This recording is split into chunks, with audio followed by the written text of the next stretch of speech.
Salve galera do canal do Medeiros, sejam muito bem-vindos a mais um vídeo aqui no YouTube, onde vocês já estão acostumados todos os dias, notícias, informações, opiniões sobre o nosso glorioso Botafogo de Futebol e Regatas e também dos nossos adversários.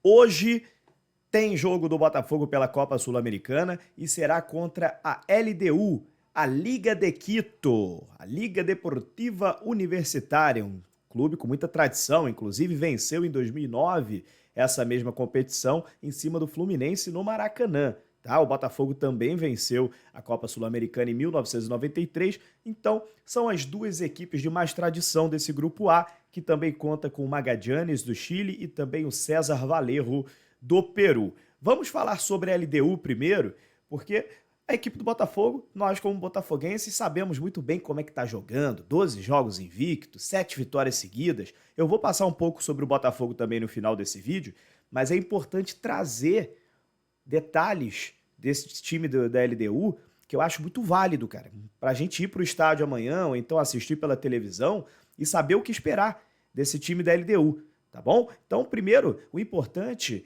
é dizer aqui que a equipe da LDU tem algumas baixas do time titular para esse jogo de amanhã, tá? Que é o caso do Ezequiel Piovi, que é um volante titular absoluto desse time, que está fora da partida. O Renato Ibarra, que também é um ponta-direita, que já teve presenças em diversos jogos nesse ano de 2023, também está fora. O Juan Luiz Anangonô também está fora, e o Maurício Martínez completa essa lista. São 4 jogadores que estão fora dessa partida de amanhã contra o Botafogo. Uma boa notícia para o Botafogo, que vem praticamente completo para enfrentar essa equipe da LDU. Mas como joga a LDU? Como é que a LDU está nas últimas semanas, nos últimos jogos? Eu vou passar tudo para vocês aqui, tá?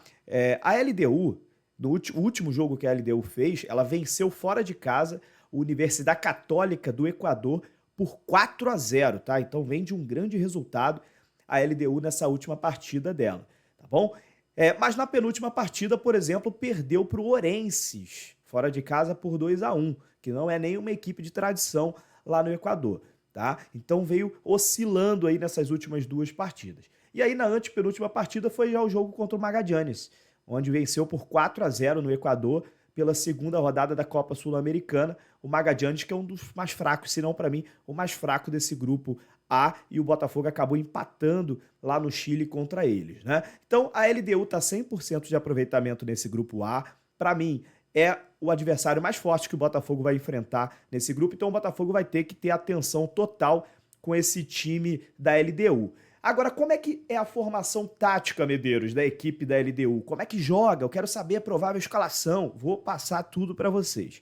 Primeiro, é importante a gente dizer o seguinte: por conta dessa baixa desse volante que eu citei para vocês, que é o Ezequiel Piovi, o técnico da equipe, que é o senhor Luiz Ubeldia, ele mudou a formação tática da equipe da LDU na última partida. Tá? Por quê? Porque a LDU, ela vinha jogando, jogou contra o Magallanes assim, jogou contra o Orenses dessa forma, no 4-3-3.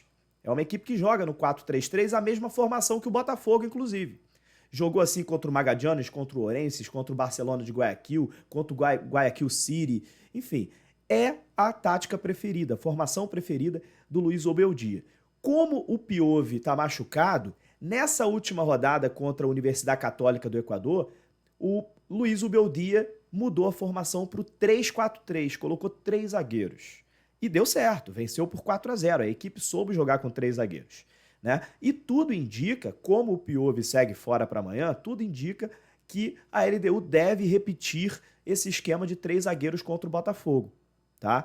Então há grandes possibilidades de a LDU jogar com 3 zagueiros. E aí muda um pouquinho a situação dos jogadores da LDU. Eu vou passar com vocês na tela, inclusive vou botar o campinho tático para vocês, que eu acho que vai ficar mais fácil da gente conversar um pouquinho. Então eu vou para o canto da tela e vou deixar o campo tático para vocês e vou falar um pouco sobre a escalação provável da LDU e como é que vai estar armada a Liga Deportiva Universitária de Quito. Agora sim, já estou aqui no cantinho da tela e vocês estão vendo aqui o campo tático, né? Onde eu vou passar para vocês mais ou menos como é que funciona esse jogo da LDU, tá? A LDU, como eu disse, deve vir com 3 zagueiros amanhã, numa espécie de um 3-4-3 por conta da saída do Piove, que é o volante, e eu vou explicar para vocês agora como é que vai funcionar. Então a escalação provável da LDU deve ser o Domingues no gol, e aí 3 zagueiros, como eu expliquei, o Rodrigues, o AD e o Mina. O AD que é um haitiano titularíssimo lá do time da LDU. Tá bom? 3 zagueiros. Aí na direita tem o Quinteiro, que é o ala direita. Ele vinha jogando como lateral direito, virou 3 zagueiros, ele virou um ala direito. E na ala esquerda, o Ramírez. E aí no meio-campo a gente tem ali o Zambrano e o Gonçalves. O Gonçalves que entrou nesse time é um jovem jogador de 23 anos e ele entra nesse time no lugar do Piove. O Zambrano já é um jogador um pouco mais experiente, já vinha sendo titular antes. Então essa é a mudança nesse meio-campo. O Gonçalves, jovem jogador, entrando no lugar do Piove, que é o titular e está machucado, como eu disse para vocês. E aí no ataque, 3 atacantes. Esse sim é o ataque titular da LDU. No ataque eles estão com força máxima, tá? Na ponta esquerda, o Alvarado, que é o camisa número 10, bom jogador. Na direita, o Johan Julio, que é conhecido aqui do futebol brasileiro porque ele jogava no Santos. Ele voltou para o futebol equatoriano, voltou para a LDU, tá? Então ele é titular lá, joga na ponta direita. E no ataque, o José Angulo, que é o artilheiro da equipe. Tanto o Alvarado quanto o Angulo têm 6 gols, os dois têm 6 gols cada, e eles são os artilheiros da equipe, são os melhores jogadores da equipe da LDU. Então, olho no Alvarado, olho no Angulo, porque são os dois que o Botafogo realmente tem que se preocupar nessa equipe, que é muito rápida, uma equipe que vai jogar em transição contra o Botafogo. A gente percebe que esse time montado com 3 zagueiros vai ser um time muito forte defensivamente para sair rápido nos contra-ataques. Então, eu acho que o jogo de amanhã vai ser um jogo um pouco diferente do que o Botafogo vem fazendo nas últimas partidas. Eu vou voltar para a tela cheia aqui para a gente continuar conversando. Por que eu vinha falando com vocês que eu acho que esse vai ser um jogo diferente dos últimos jogos que o Botafogo venceu? O jogo contra o São Paulo, mesmo com a vitória, o time do Rogério Ceni propõe o jogo, tenta propor o jogo. Então, a gente viu um Botafogo eficiente, com menos posse de bola, fazendo transições rápidas, um jogo muito vertical. Então o Botafogo não teve um controle absoluto pela partida. Teve alguns momentos que o São Paulo teve mais chances, outros momentos que o Botafogo teve, mas foi um jogo bem equilibrado. Contra o Bahia, a gente viu um Botafogo mais eficiente ainda. O Bahia teve muito mais posse de bola que o Botafogo. O Renato Paiva é uma escola de treinador que gosta muito da posse de bola. O Botafogo, mais uma vez, teve bem menos posse de bola que o Bahia. Contra o Flamengo, o segundo tempo com 1 a menos condicionou os números. Então a gente viu o Botafogo com menos posse de bola também, porque ficou um tempo inteiro de jogo praticamente sem 11 jogadores, né, com um jogador a menos. No primeiro tempo, o Flamengo teve mais posse, mas o jogo foi bem equilibrado. O Botafogo ainda, principalmente da metade do primeiro tempo até o fim do primeiro tempo, o Botafogo jogou mais que o Flamengo, no entanto que fez 2 a 0 no primeiro tempo daquela partida. Mas o que eu quis dizer com isso? Nesses 3 últimos jogos, o Botafogo teve menos a posse.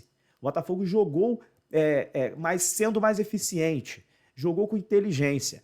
O último jogo que o Botafogo teve que propor, o último jogo que o Botafogo teve que ter mais a posse foi contra o Ipiranga na Copa do Brasil e também contra o César Valerro na Copa Sul-Americana. E aí que tá, o Botafogo vai ter que repetir um jogo igual a esses 2 que eu citei, César Valerro e Ipiranga. Porque eu espero que nesse jogo de hoje o Botafogo proponha mais, o Botafogo tenha mais posse de bola e vai ser a LDU que vai ficar na transição. Vai ser a LDU nesse estilo de jogo com 3 zagueiros, nesse 3-4-3 que eu mostrei para vocês aqui agora há pouco no campo tático, com jogadores muito rápidos nas pontas, que é o Julio e o Alvarado, e um atacante que segura bem a bola, que é o José Angulo. Transições rápidas da LDU, um time bem fechadinho, e vai ser o Botafogo que vai ter que procurar os espaços dentro de campo, propor o jogo, criar situações para sair vencedor dessa partida. Então, um jogo diferente, um jogo onde o Botafogo vai ter que achar situações e já mostrou que consegue. Contra o César Valerro mostrou que consegue, contra o Ipiranga mostrou que consegue, e eu espero que hoje o Botafogo consiga também. Esse Botafogo que todo mundo já sabe como é que está jogando, né? O Botafogo que deve ir a campo com o mesmo time que vem repetindo aí nas últimas partidas, né? Com o Lucas Perry no gol. Na lateral direita, a gente tem a dúvida ali entre o Di Plácido e o Rafael. Na lateral esquerda, Fernando Marçal. Na zaga, Adrielson e Vitor Cuesta. No meio-campo, Danilo Barbosa, titularíssimo. Tietê, também que ganhou essa vaga por enquanto aí do Lucas Fernandes, continua jogando muito bem. E o Eduardo, e aí nas pontas a gente tem o Júnior Santos, o Vitor Sá e no ataque o Tiquinho Soares em grande fase, artilheiro do Botafogo. Amanhã eu acho que o Luiz Castro vai continuar com esse time, porém eu vejo um jogo muito bom para o Gustavo Sauer. Ele que é um jogador que tem um chute de média a longa distância, é um jogador que é armador muitas das vezes, ele não tem aquele estilo do Júnior Santos de sair driblando todo mundo, de ser um ponta muito força física, mas ele é um jogador que tem uma canhota muito boa. E às vezes num jogo desse contra a LDU, um chute de fora da área pode fazer um golaço, pode abrir o placar e aí condiciona o jogo para o que o Botafogo quer, né? Então eu vejo um jogo muito legal talvez para o Sauer estar em campo. Eu acredito que o Luiz Castro vai colocar o Júnior Santos, é o titular dele, eu super entendo isso, mas eu queria ver o Gustavo Sauer amanhã jogando, nem que seja entrando no segundo tempo. Tá bom? Então é isso. Espero muito que o Botafogo consiga se impor, consiga propor o jogo. Tem muita gente na imprensa aí tradicional que não conhece de Botafogo, falando que o Botafogo joga reativo, falando que o Botafogo é time retranqueiro. Sabem nada. Não sabem absolutamente nada de Botafogo. O Botafogo vem se moldando partida a partida. Citei a vocês aqui. A partida contra o Flamengo foi condicionada, ficando com um jogador a menos por 45 minutos. Partida contra o Bahia, sim, o Botafogo foi um time de transição. Contra o Ipiranga, o Botafogo já propôs o jogo. Contra o César Valerro, o Botafogo propôs o jogo. E aí, contra o São Paulo, já foi um jogo mais equilibrado, onde o Botafogo não ficou na retranca. Foi um jogo de vários jogos dentro de um jogo só. Alguns momentos o Botafogo estava propondo, outros momentos o São Paulo estava propondo. Então, assim, amanhã eu espero, mais uma vez, repetindo a vocês, que o Botafogo proponha mais o jogo, porque a LDU vai esperar o Botafogo para sair no contra-ataque. Tá bom? Vamos para o estádio hoje, uma expectativa muito boa, casa cheia no Newton Santos, apoiar do início ao fim e torcer por mais uma vitória do nosso glorioso. Deixem bastante os seus comentários, espero que vocês tenham gostado do vídeo, análise tática, estudei bastante esse time da LDU e vambora para mais uma vitória, para a 8ª vitória seguida, 13 jogos de invencibilidade, quem sabe. Um abraço, galera, valeu, até a próxima, tchau, tchau.